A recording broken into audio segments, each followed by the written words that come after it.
napkin, and 3 types of glasses. No? So this is the red wine glass. The what's this? Tulip. Adinide? This is champagne tulip. Then champagne fruit. Champagne fruit. Then this one is the water goblet. And of course the 3 bottles of wine. Right? So what you're going to do for the wine cloth, now this is the wine cloth glass. So don't mind lang sa napkin na nagpatak-patak na nila. Sige, nag-wine ka sa bottle. Okay, so you have to fold the wine cloth into 4 quarter. And then 4 lengthwise like this. Okay, para kaya punipis yung maayo. Okay, this one. Inani siya ka thin. Then, you have to muna siya i-bakos sa lawas sa wine.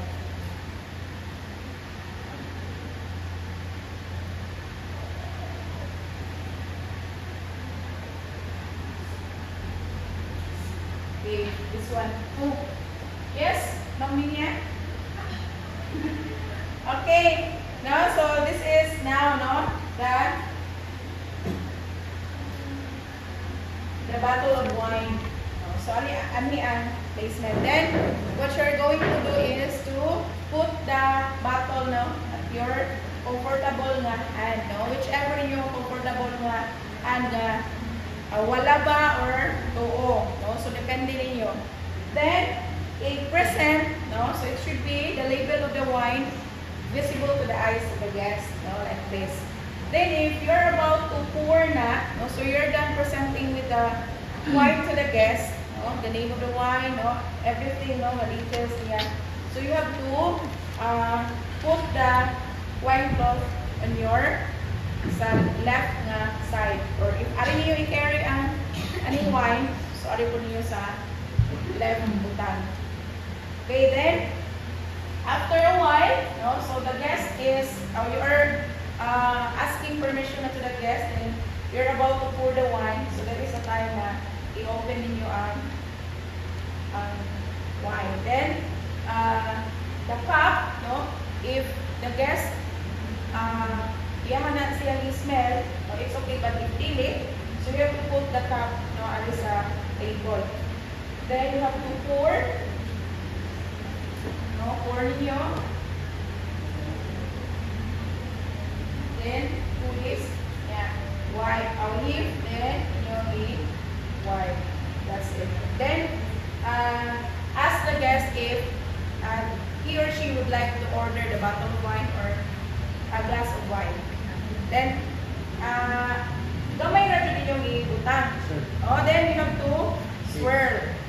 You swirl pwede rin yung swirl by this. Then, pwede rin sa yung i-hold. Okay, so, anyway, ato na din ang masunod ang pour, twist, lift, and wipe. So, you have to hold the glass of wine, sa ihang stem. So, this is the bowl, or the body of the glass, the rim, the stem, and the base. Okay. So, depende ninyo klasa kung ganahan mo ari ipa-pour, so, ari, para din boring ang ato ang table. Muna nagkanan siya types of glasses, but this is the intended good for the red wine, ang red wine glass. Alright, so now, you can have your rehearsal, practice mo with your conversation. So ang guest and also class dapat interactive, so if the server na say ask question, how does it taste, tubag sad, then would you like to add or to pour another glass of wine, so that is okay. So kamay lagi utang, kay it is for taste raman. If ganahan na siya, that is the time na una ni mo siya gamay mo hapon. Yes. Okay? Sige, lagi.